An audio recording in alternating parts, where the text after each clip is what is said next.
So, hi everyone, and thank you for joining our webinar today. I'm Sally, and Guy and Lucille, who are also on the call, will also be presenting today.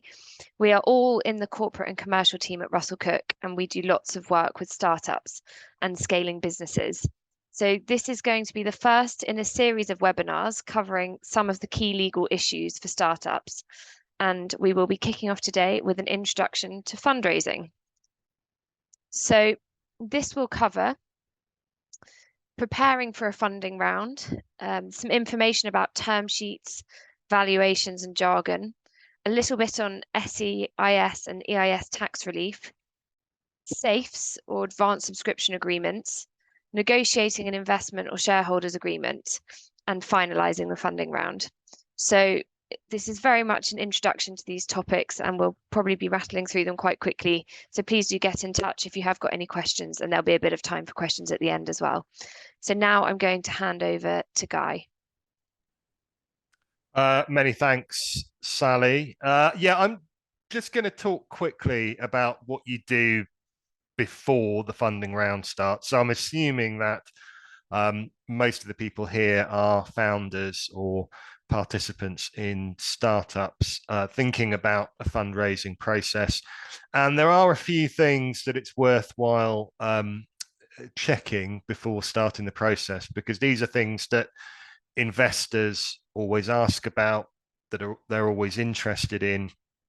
Clearly, you'll need to have a pitch deck, a set of slides, as we used to call them, and your pitch ready, and you'll have gone around and made your pitch to various investors. Those investors will at some point have indicated an interest in investing, and may be asking for term sheets, which we'll talk about in a moment. Another thing they'll want to do is to kick the tires a bit and have a look at the company they're investing in. They'll need to see some numbers, and say, you'll need to have a business plan, budget, and some projected accounts. And the other thing that people often forget about is share ownership structure. In other words, who's going to own what shares after the investment has completed? Are there any employee share options, for instance? If there are potential co-founders that are not yet shareholders, and this happens all the time with startups, there is, a person who's got a job at the moment, still needs to carry on with that job before they join, but is intending to become the new CTO. Well, you need to be clear about, how many shares they're going to have, when they're going to join, and so on. That comes up quite a lot. Also, if you've got any key commercial agreements, you may be pre-commercial agreements at this stage, but if you've got key commercial agreements with suppliers or customers, make sure they've actually been signed and they are properly in place. Surprising how many times that doesn't happen. Investors always ask about intellectual property, IP. So make sure you've had a think about IP, how you're going to protect it. For an early stage startup, that might be as simple as applying to register a trademark and making sure that your agreements with self-employed contractors have a clear clause under which any IP they create belongs to the company. And think about putting in place an electronic data room. That just means a website with all your documents in, essentially, that any investor can access. That could be as simple as a Dropbox, or it could be a more sophisticated, dedicated product. In terms of valuation, this is a really key point, so I'll spend a bit of time on valuation. Now, startup valuations are often based on hopes and expectations rather than revenues, profits, and costs, because there may not be a huge amount of history. We don't actually provide valuation advice, so I can't give you a lot of detail about how you get to your number, although I think one secret that seems to be apparent is that valuations are often based more on a general sense of what the potential of the company is, rather than necessarily on hard numbers, because they just aren't hard numbers. The key point I want to emphasize about valuation, though, is make sure you understand the difference between pre and post money valuation and the impact that it has on the percentages that investors and founders end up with. So I will use a very simple example to illustrate this. So let's say you have a company which has a pre-money valuation of £400,000 and you are going to get investment of £100,000. So the pre-money valuation is 400,000, investment of 100,000. The post-money valuation is going to be 500,000. You add the pre-money valuation, what it's worth before the investment, and the cash that the company now has in its bank account following the investment, and that is the total value of the company post-money, 500,000. Now, founders and investors actually sometimes get a bit confused by this. And in that example, if a founder had said to an investor, the valuation is 400,000, without specifying whether it's pre-money or post-money, well, that leads to very different outcomes. If the valuation is 400,000 pre-money, the investor would end up with £100,000 worth of shares out of the 500,000 post-money valuation, or 20%. If that £400,000 valuation was treated as a post-money valuation, so if it then people often do the very simple calculation, well, the valuation is 400,000, we're investing 100,000, so therefore we should have 25%. So the difference in that case is between the investor having 25% and having 20% of the company, simply based on whether that valuation was pre or post money. So always try and work on the basis of pre-money valuation. It also means that if you raise more than you're expecting to, the founders don't end up with additional, unnecessary dilution. The first stage of the process is usually a term sheet. So that is a summary of the key terms of the investment. A term sheet is usually prepared by the company if it's a friends and family or seed round, if it's a very early stage investment round. If there are institutional investors involved, venture capital funds, or even very sophisticated angel investors sometimes, they will often be the ones to provide the term sheet, and the company can then negotiate on the basis of the investor's term sheet. But that's the general rule of thumb. In terms of jargon, startup world really loves its jargon. I mean, my view is there's probably far too much jargon.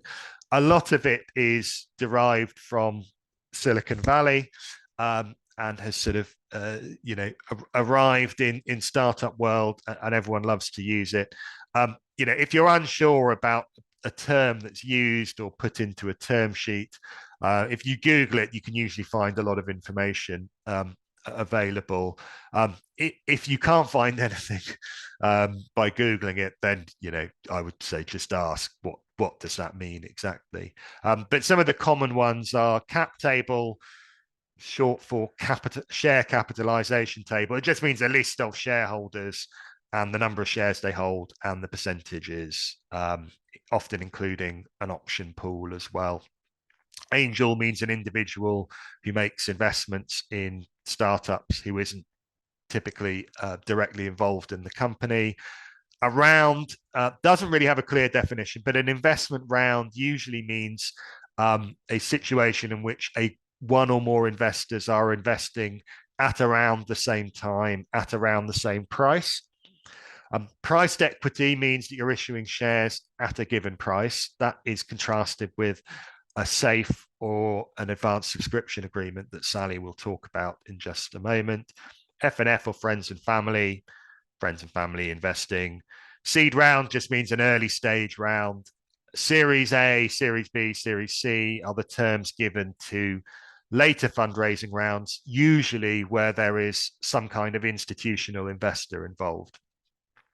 And there's also often a concept of undiluted versus diluted share capital. Undiluted share capital simply means the shares in the company not taking into account any share options that are granted to employees or any share option pool. And a diluted share capital means what percentage does everyone have once all these share options are issued to staff. So yeah, those are just a few of the key jargon terms. We'll obviously cover a few others as we go through. And yeah, this is a huge subject, SEIS and EIS. I'm only going to touch on it very briefly and just give a few things to watch out for. SEIS and EIS are very generous UK tax reliefs. They are available to UK tax residents in UK companies, or technically companies with a UK trading entity.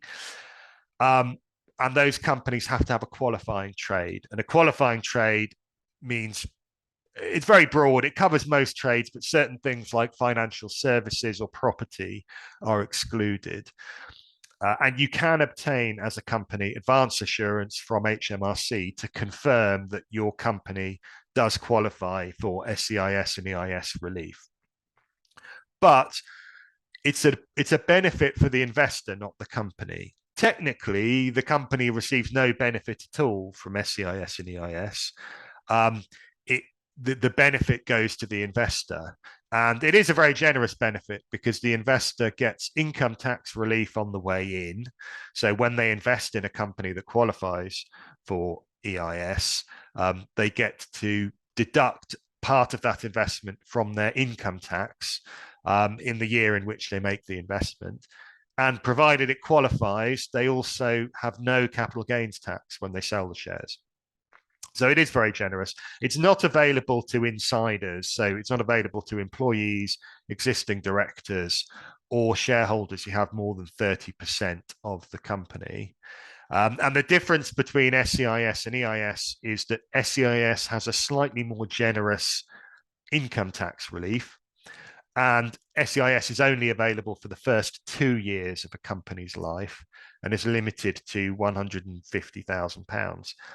EIS is available for 7 years, and there's a much higher threshold on EIS investments.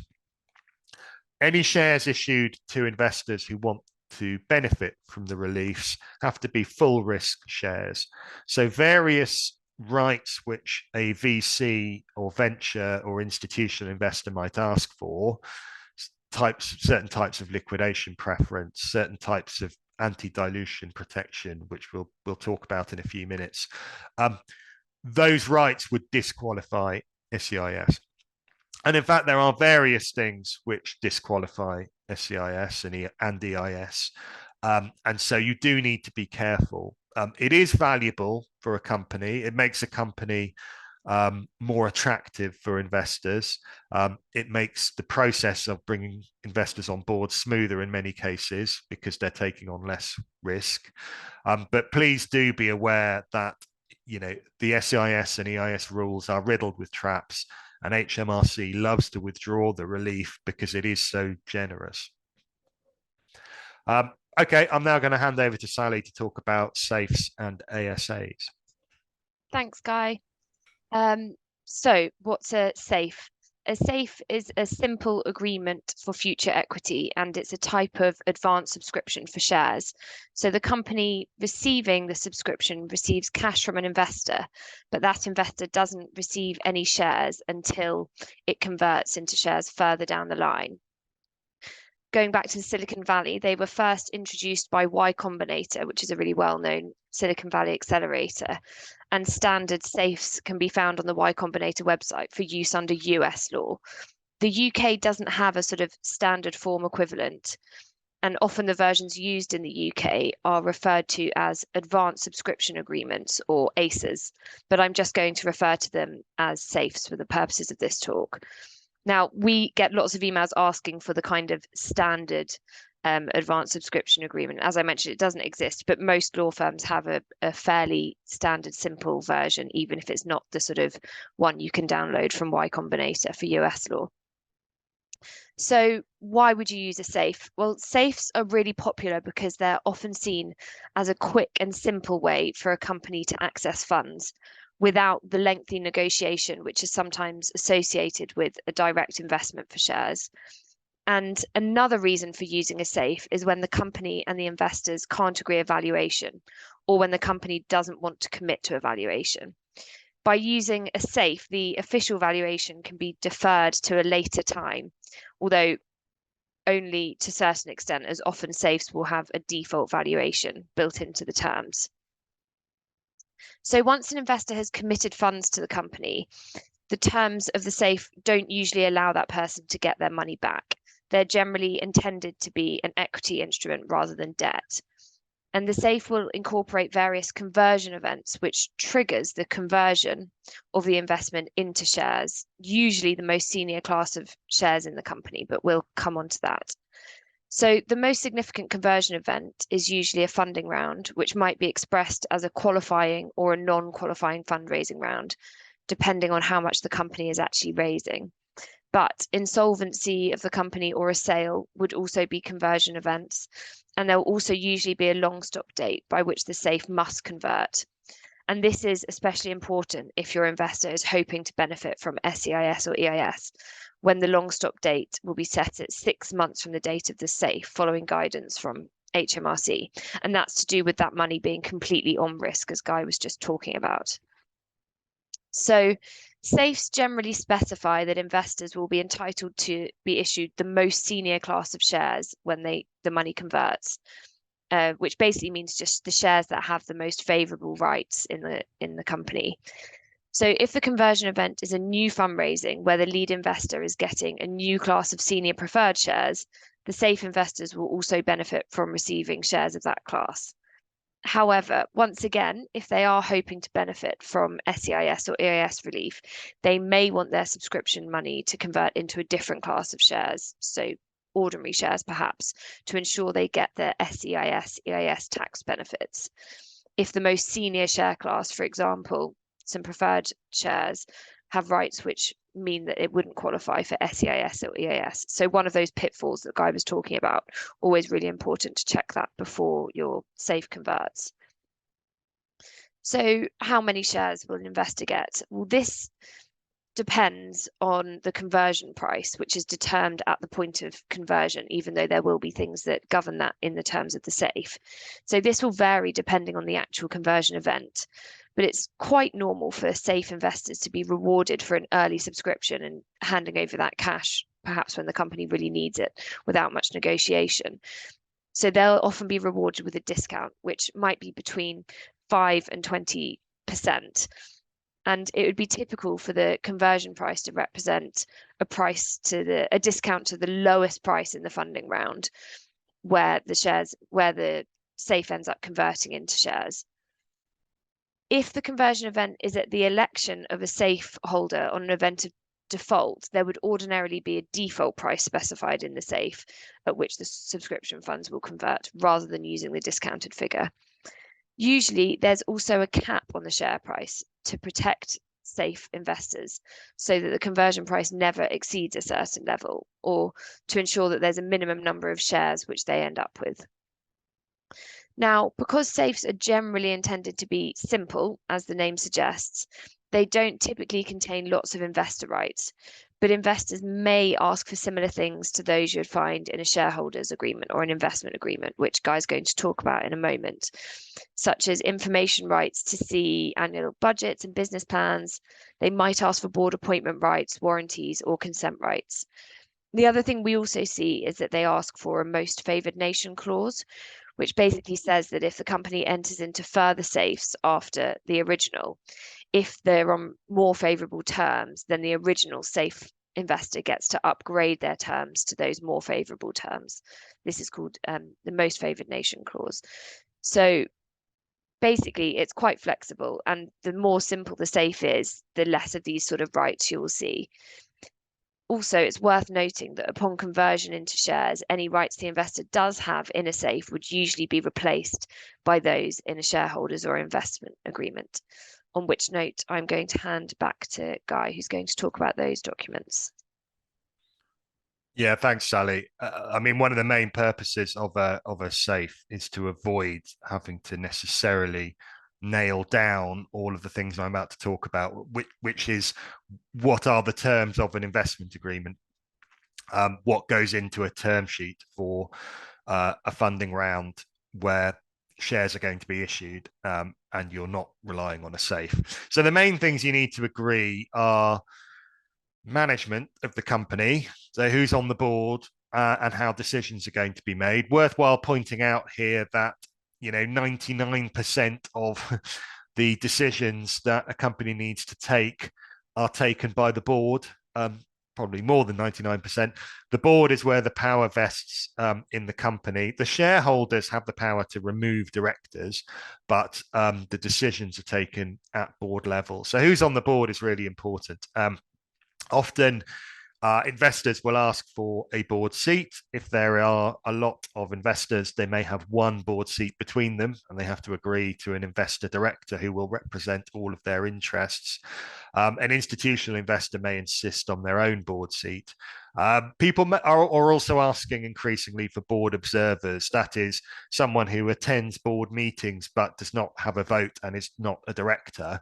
The reason why people love appointing observers is they don't have the duties of a director, but because most board decisions are taken by consensus rather than necessarily going around getting votes from people, even if you're only sending an observer to board meetings, you can still have quite a lot of influence over the company.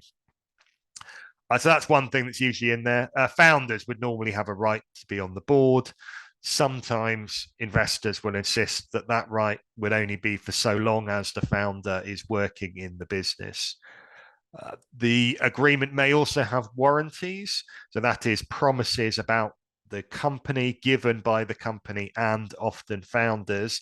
So, for instance, that the company's protected all of its IP, that the company doesn't have any disputes, that it's made all its filings and that kind of thing. Often the warranties would be backed by actual liability for founders. So often founders are required to give some personal warranties and to have some personal risk. Now, usually that risk is capped at, say, 1x the founder's salary. So they're not necessarily taking a risk on the full investment amount, but investors do want founders to have really thought about those warranties and be comfortable giving them. There are often consent rights, also called reserved matters or veto rights, essentially a list of decisions which requires more than just a board decision, a list of decisions of the company which requires additional shareholder consent. So key important decisions which, for instance, might require a majority of the investors to agree, as well as the board. There are often information rights, so investors have a right to management accounts, to be notified if there's any litigation, that kind of thing. Very standard, not usually argued about very much. And there's often a time commitment from founders. So that time commitment can be both, well, founders are expected to work full time in the business, and it may also be a period of years. So we are investing in this business on the assumption that these founders, who are the people we're really investing in, are going to stick around for a couple of years. And if the founders leave, we want them to give up some of their equity. And I'll talk about how the reverse vesting process, as we call it, works in just a sec. So what are the main rights, share rights, that investors might ask for? Well, they might ask for a liquidation preference, an LP, a lic pref, all sorts of terms that are used.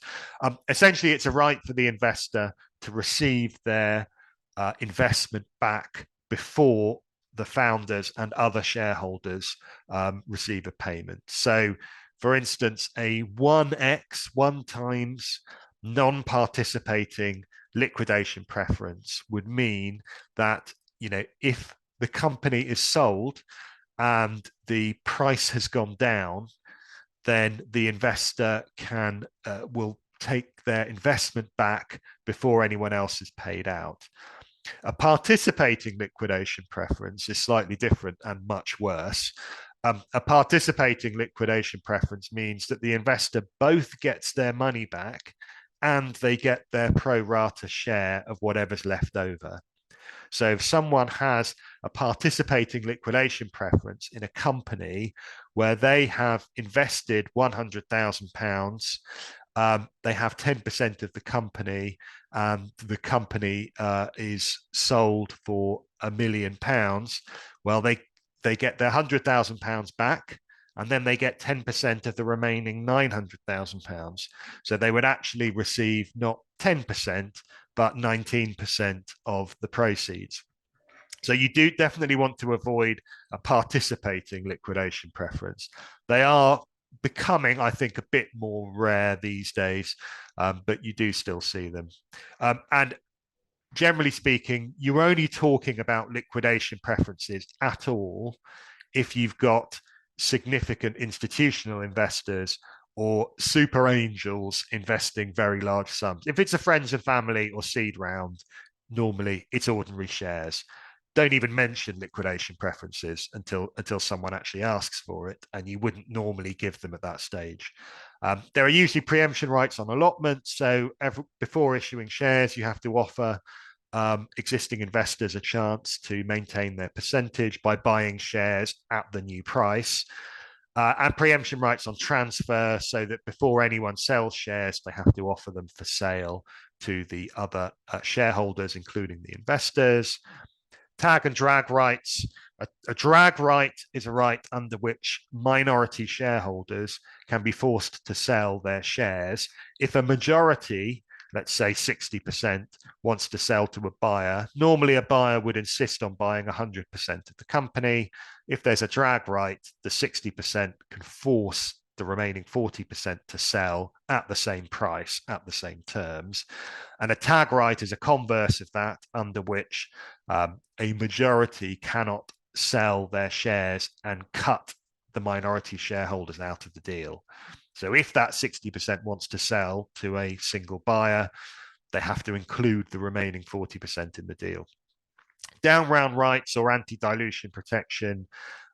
These are rights which protect an investor in the event that the share price goes down, and they get compensated for the fact that the share price for later investors is lower than the share price they paid.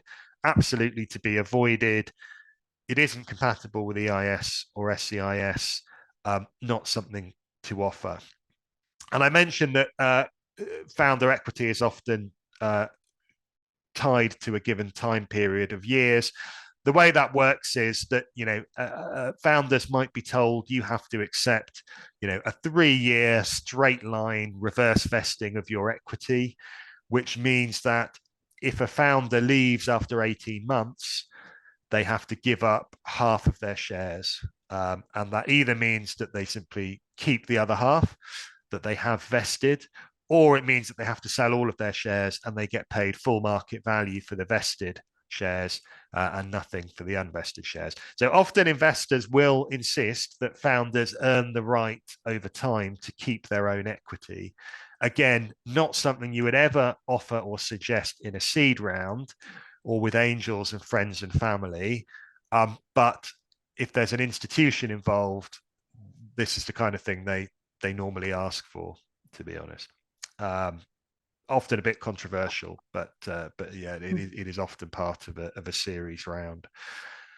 Okay, I think I will hand over to Lucille now to talk about the administration and finalisation of the round. Thanks, Guy. So you will have negotiated and agreed the key transaction documents, but you might also need corporate approval documents too. One point I will note in terms of the negotiation process is that if your company is in its very early stages and investments are being taken in from friends and family, then those investors probably won't have lawyers, and the company's lawyers would prepare all of the documents. Whereas on the other hand, more sophisticated investors like venture capital funds, big institutions, they will have their own lawyers who we would liaise with. In terms of the corporate approvals, that you will definitely need a set of board minutes authorising the issue of shares to the company's investors. The company's articles or pre-existing shareholders agreement might also require shareholders to approve the issue of shares and to disapply any preemption rights. You would obtain the shareholder approval by a shareholders resolution. And if you are amending the company's articles as part of the process of taking on investment, then a shareholders resolution approving amendment of the articles would also be required. Generally speaking, you will need at least 75% of shareholder signatures in order for these resolutions to pass, but that threshold for shareholder signatures may be higher depending on what is in your articles and pre-existing shareholders agreement if you have one, or you may require certain specific investor consents under those documents as well. In the past, collating these shareholder signatures could be quite a convoluted process, especially if a company's shareholders were scattered across the country or globe. The process has now been streamlined by using DocuSign. So DocuSign helps, and we are able to send documents to shareholders for signature anywhere at any time. Putting together this DocuSign process for signatures on documents can take time, and it is important that it is done carefully to make sure all parties receive copies of the documents they need to consider and sign. Once we have signatures on the key transaction documents and corporate approvals, we will agree to complete the documents. And this involves liaising with investors' lawyers if there are any, and if not, the investors themselves to agree that we can date the documents. But we usually wouldn't complete on the documents until the company is in receipt of the investment funds. Once money is in and the documents are dated, the work doesn't stop there because there are some post-completion matters that need to be carried out. This includes issuing share certificates to the new investors, updating the company's registers or statutory books, and carrying out company's house filings. Updating the company's registers or statutory books is important as the company is required to keep these up to date under the Companies Act. This will usually involve noting the new investors down in the register of members and maybe noting any changes in the company's persons of significant control if the investment has resulted in a change of majority ownership of the company's shares or change of the person holding majority voting rights in the company. And again, maybe noting any director appointments or director resignations in the register of directors if there has been any change in directors as a result of the company's investment. The company's house filings are also important, as you will be notifying Companies House of an issue of shares and change to the company's share capital. After the post-completion matters have been carried out, the fundraising process is then at an end. So I appreciate we've just gone over the half hour. So if you need to drop off now, that's fine.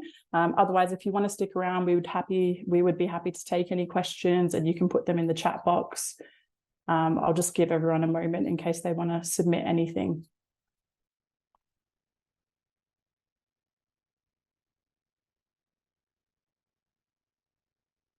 Right, sometimes it's a bit slow for these questions to come in. So I will just raise a question that we often are asked, and that is how long the investment process can take. And, you know, it's difficult to say. The one rule is it's always longer than you think. It can be a minimum of a few weeks, but it can take a couple of months. Safes are potentially a lot quicker, provided that they are kept simple. And yeah, it just depends when you come to us and how far along you are in negotiating the terms of the investment. Those might move more quickly. If there's lawyers involved on the other side, that can slow things down. So I appreciate that's not really an answer to the question, but yeah, anywhere between a few weeks and a couple of months. Thanks, Lucille. We've got a question about share option pools and how big a share option pool should be. I think that the general rule is that, well, the share option pools that we see are usually between about 5% at the low end up to 20% at the top end. I would say 10% is the standard size of share option pool. The most significant point for share options is that sophisticated investors will take into account the options in terms of valuation. So they will assume when valuing the company that those options have been issued, and treat them as existing shares. Less sophisticated investors may simply allow the company to issue a further 10% of its share capital to employees, effectively diluting everyone. But yeah, that often is a point for negotiation. But you definitely want to make sure if you do want to issue share options to employees, that should absolutely be reflected in the documents. And we've got a question about when to involve a lawyer. Oh yeah, good one. Yeah, so I think my view is the best time to involve a lawyer is as early as possible. Unsurprisingly, perhaps, but we can often add value at the term sheet stage. I mean, yes, you can find lots of term sheets online, and people often negotiate term sheets from investors themselves, and they're non-binding anyway, so it's not the end of the world if you do that. But I think it is worth speaking to a lawyer at a relatively early stage, and advice on a term sheet is often not particularly complex or expensive advice.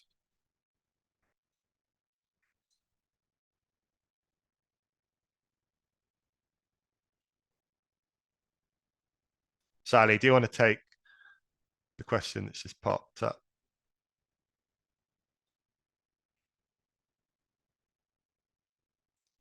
I think you're muted, Sally. Yeah, sorry. So there's one question. Do you ever encounter resistance from investors who have entered into an advanced subscription agreement when it eventually becomes time for their subscription to complete, or is it fairly frictionless? I think that's a really good question. And I think you can encounter friction when it becomes time to convert, because often what happens is the investor under the advanced subscription doesn't have much of a say in the negotiations which are triggering. Let's say we're talking about a qualifying fundraising round, doesn't necessarily have much say in the negotiation of that qualifying fundraising round. However, at the same time, obviously there's a really important point to remember about investor relations, and that person has obviously given you their cash already, and they're probably a valuable member of your shareholder base. So I think there's often some work to be done to smooth out relations between those converting advanced subscription investors and people in the new round, and hopefully there won't be a lot of friction, but there certainly can be, and it's worth thinking about when you enter into those safes, the fact that there is still another element to the process, which is when those safes convert and actually become shares, and what terms they'll be willing to sign up to at that point.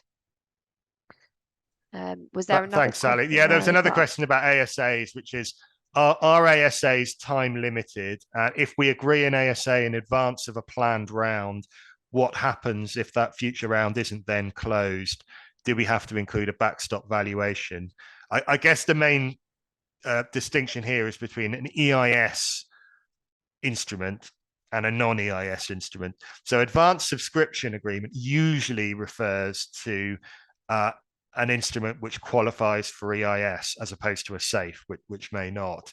And if it's an advanced subscription agreement, yes, it essentially does have to have a backstop valuation and a 6-month time limit. That 6 months is an HMRC rule. So, that doesn't give you a lot of time to close your round. And so what we often say is if you are issuing an ASA, assume that you have to issue shares at that default valuation. Don't have the default valuation be so punitive that you would be upset if you had to issue shares at that price, because with only 6 months to close a round, it's quite likely that you will have to issue shares at that default price. Now, other types of convertible instruments, safes, convertible loans, they will often have a default price. But if we're not worried about EIS or SEIS, then sometimes you have what's called a cash out. So in other words, investors get their money back if no qualifying fundraising has happened at a certain point. And obviously with a convertible loan, if no qualifying fundraising has happened, but within say 2 years, often the money has to be repaid. So with EIS, yes, there has to be a backstop valuation and a very short deadline. If we're not worried about EIS, it is more flexible, and there could be other options like repayment of the investors' funds. Okay, I think that is everything.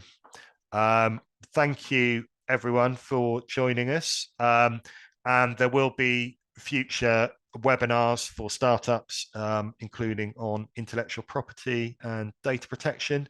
So please keep an eye out for those. And yeah, just wanted to say thank you very much. If you've got any queries, please don't hesitate to drop us an email, and we can respond.